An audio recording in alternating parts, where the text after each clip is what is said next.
Assalamualaikum warahmatullahi wabarakatuh. Halo managers, One Spirit, One Management. Selamat datang di sesi pembelajaran kita kali ini. Dan pada virtual learning ini kita akan membahas mengenai uang dan perbankan. Nah, hari ini kita akan menjelajahi dunia yang menarik di balik uang dan sistem perbankan yang menjadi tulang punggung perekonomian global. Seperti itu ya. Nah, dalam era digital ini penting bagi kita untuk memahami bagaimana uang itu berfungsi dan bagaimana perbankan itu bekerja ya, dan peran keduanya dalam bisnis seperti itu. Khususnya sebagai Gen Z, teman-teman semua dan yang menonton video ini, kita hidup di dunia yang sangat bergantung pada transaksi digital saat ini. Tentu ini akan difasilitasi oleh layanan perbankan. Oleh karena itu, penting untuk memahami dasar-dasar ini. Oleh sebab itu, mari kita mulai dengan menelusuri sejarahnya terlebih dahulu, sejarah timbulnya uang, dan bagaimana konsep ini telah berkembang hingga saat ini. Mari kita mulai. Rekan-rekan semua, uang tidak selalu ada seperti yang kita kenal sekarang, rekan-rekan. Konsep uang telah ada sejak ribuan tahun yang lalu, sekitar 6.000 tahun yang lalu seperti itu ya, yang digunakan oleh masyarakat Yunani kuno. Sudah mengenal alat tukar untuk memfasilitasi transaksi perdagangan. Nah, sebelumnya nih, sistem barter ini menjadi metode utama. Mungkin dari SMP sudah mengenal ya rekan-rekan semua dengan namanya sistem barter, di mana orang menukar barangnya secara langsung ya, mereka saling menukar barang gitu ya. Nah, namun barter ini memiliki keterbatasan rekan-rekan. Misalnya, Anda tidak selalu dapat menemukan orang yang ingin menukar barang yang Anda miliki dengan yang Anda inginkan.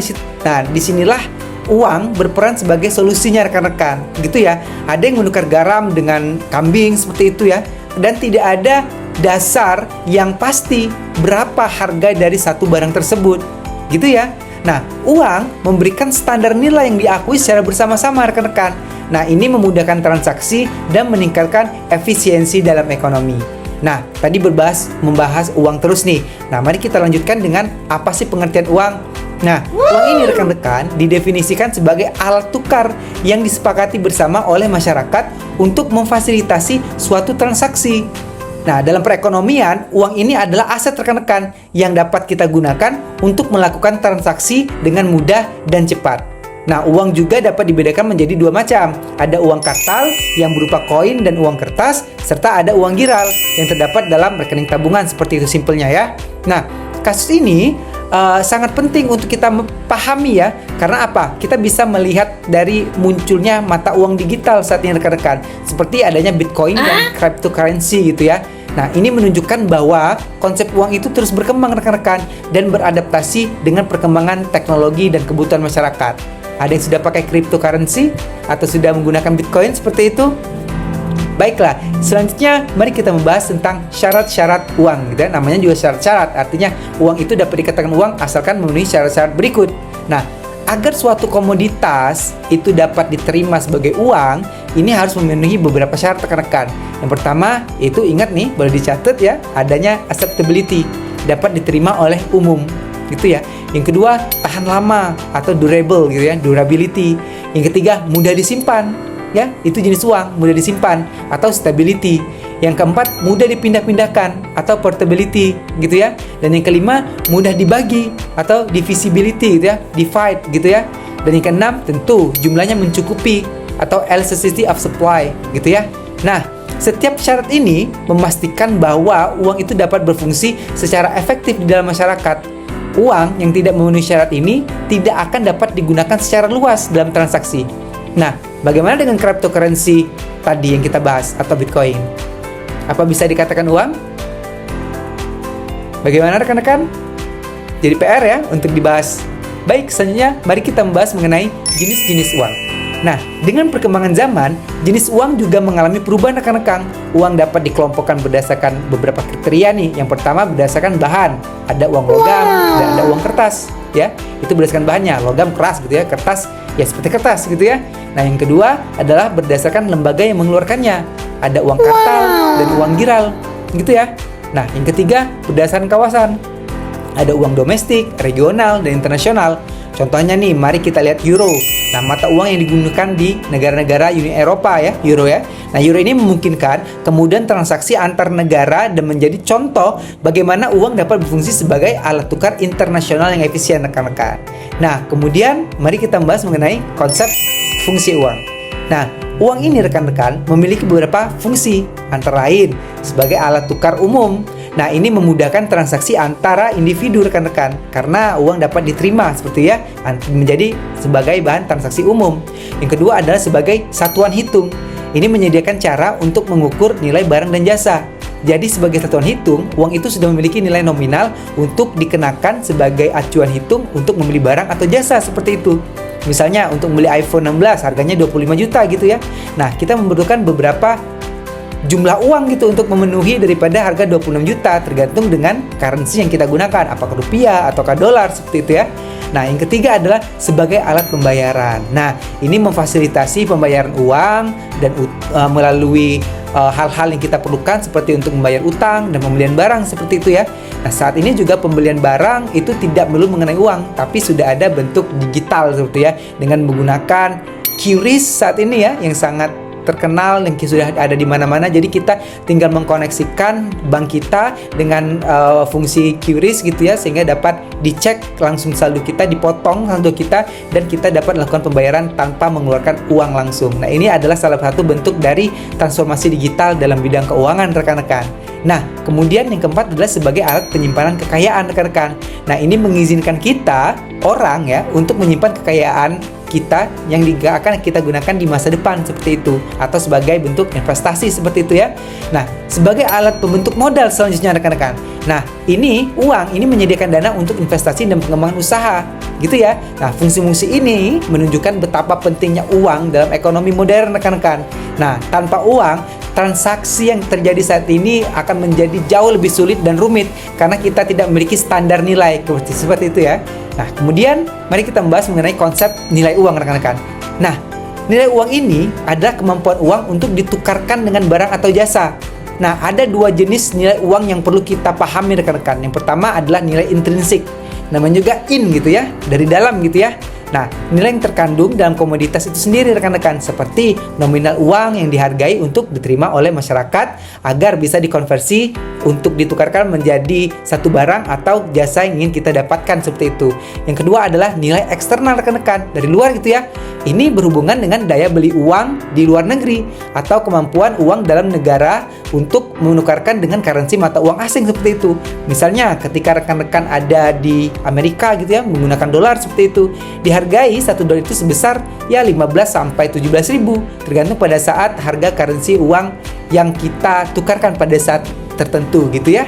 Nah, kemudian kasus yang akan kita berikan sebagai contoh ya, seperti tadi tentang rupiah terhadap dolar. Nah, ketika rupiah ini melemah, rekan-rekan, tentu ini akan mempengaruhi barang-barang, apalagi barang impor. Kenapa? Bagaimana tuh kalau rupiah kita melemah, apa yang akan terjadi terhadap barang impor? Tentu harganya naik atau turun? Betul, harga barang impor akan meningkat ya. Kenapa? Karena barang impor adalah barang yang datangnya dari luar ke Indonesia. Artinya apa? Ada dolar yang berfungsi di sana. Ketika rupiah melemah, daya tukar terhadap dolar juga melemah. Misalnya saat rupiah sekarang ada 15.000, tapi ketika rupiah melemah artinya dolar menguat ya. 15 bisa jadi menjadi 15.500 seperti itu. Nah, ini akan mempengaruhi inflasi, rekan-rekan, dan daya beli masyarakat seperti itu ya. Nah, kemudian yang menarik, mari kita bahas dan masuk mengenai sejarah perbankan, rekan-rekan. Karena kita akan membahas mengenai uang dan perbankan gitu ya. Nah, berlanjut ke sejarah perbankan, rekan-rekan. Sebelum sistem moneter modern ini terjadi ya, masyarakat sudah menggunakan sistem barter. Nah, namun dengan semakin kompleksnya kebutuhan ekonomi saat ini ya, bank pertama kali muncul sebagai tempat untuk menyimpan dan menukarkan uang. Nah, kehadiran bank ini sangat penting dalam mendorong pertumbuhan ekonomi. Nah, pertumbuhan di ekonomi Indonesia ini ya khususnya ya. Nah, sejarah perbankan ini dimulai pada masa penjajahan Belanda di Indonesia, rekan-rekan, di mana bank-bank pertama kali didirikan saat itu. Nah, sejak saat itu sistem perbankan ini terus mengalami perkembangan hingga mencakup berbagai layanan seperti pinjaman, tabungan, hingga investasi. Nah, jadi apa sih bank itu?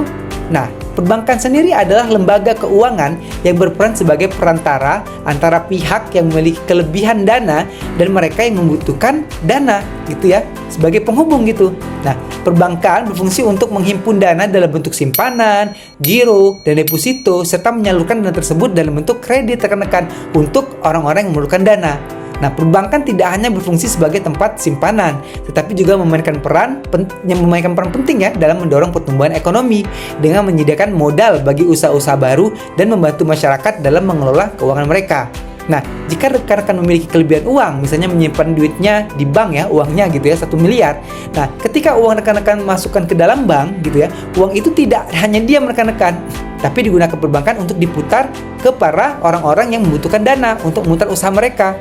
Rekan-rekan mendapatkan imbal hasil dari sisi bunga bank yang ditawarkan, bentuk deposito atau tawaran bentuk penyimpanan lain, dan juga orang-orang yang membutuhkan dana mendapatkan pinjaman untuk dapat dimaksimalkan dalam mengembangkan usaha mereka. Nah, perbankan di mana memainkannya adalah mendapatkan gain dari interest bunga yang mereka pinjamkan kepada para debitur atau orang yang meminjam uang tadi ya. Jadi ini adalah saling berhubungan sebagai juga rantai operasional di mana saling mendukung untuk perekonomian suatu negara gitu ya. Nah, jenis-jenis perbankan, mari kita lihat ya, ada beberapa jenis-jenis perbankan. Yang pertama adalah bank sentral. Nah, ini mengatur dan mengawasi seluruh bank di negara tersebut. Di Indonesia tentu ada yang tahu apa bank sentral kita? Betul, Bank Indonesia sebagai bank sentral ya. Kemudian ada bank umum. Nah, ini menyediakan berbagai layanan perbankan seperti tabungan dan kredit. Ada BCA, BNI, Mandiri gitu ya. Kalau BUMN BNI, Mandiri, BRI. Kalau swasta BCA. Banyak sekali ya yang swasta ya yang ada di Indonesia saat ini. Nah, kemudian ada juga contoh dari bank syariah. Ada sudah melebur ya, ada Bank Syariah Indonesia ya. Ada bank syariah ini berdasarkan prinsip-prinsip Islam seperti itu. Nah, kemudian ada bank tabungan rekan-rekan. Nah, ini fokus pada pengumpulan dana dalam bentuk tabungan. Contohnya yaitu BTN atau Bank Tabungan Negara. Apakah masih ada BTN? Ada ya, BTN, Bank Tabungan Negara, atau BTPN? Berbeda ya, BTPN sudah diakuisisi seperti itu ya. Oke, hebat sekali. Nah, kemudian ada bank pembangunan rekan-rekan. Nah, ini menyalurkan kredit untuk proyek pembangunan seperti bank pembangunan daerah ya. Nah, seperti contohnya saat ini kita juga melihat kemunculan bank-bank digital ya yang sangat masif sekali yang menawarkan layanan perbankan secara online. Jadi tidak ada kantor fisik seperti itu. Melalui handphone kita melakukan pendaftaran dan kita mendapatkan akun yang sudah terafiliasi dan terhubung secara resmi melalui OJK gitu ya. Nah, hal ini menjadi solusi bagi masyarakat yang ingin mengakses layanan keuangan dengan lebih mudah dan cepat terutama di era digital ini. Inilah rekan-rekan daripada pengaruh era digital terhadap perbankan dan dunia keuangan. Coba bisa sebutkan rekan-rekan satu bank digital. Betul sekali, ada Cbank gitu ya. Ya, ada Bank Jago juga ya. Oke, luar biasa rekan-rekan. Nah, sebagai ringkasan, kita telah membahas pentingnya uang dan perbankan dalam ekonomi modern. Dan sejarah uang dan fungsi uang hingga peran penting perbankan dalam pertumbuhan ekonomi. Nah, semua ini merupakan elemen penting dalam dunia bisnis yang kita jalani saat ini rekan-rekan. Nah, sebagai generasi muda, sebagai generasi Indonesia, penting bagi kita untuk memahami bagaimana uang dan perbankan itu bekerja agar dapat membuat keputusan keuangan yang bijak di masa depan. Terima kasih telah mengikuti dan menonton pembelajaran sesi video kali ini. Semoga informasi yang diberikan bermanfaat dan dapat diaplikasikan dalam kehidupan rekan-rekan semua dan kehidupan sehari-hari di kampus dan dimanapun rekan-rekan berada. Sampai jumpa di sesi pertemuan berikutnya. Wassalamualaikum warahmatullahi wabarakatuh. See you, bye.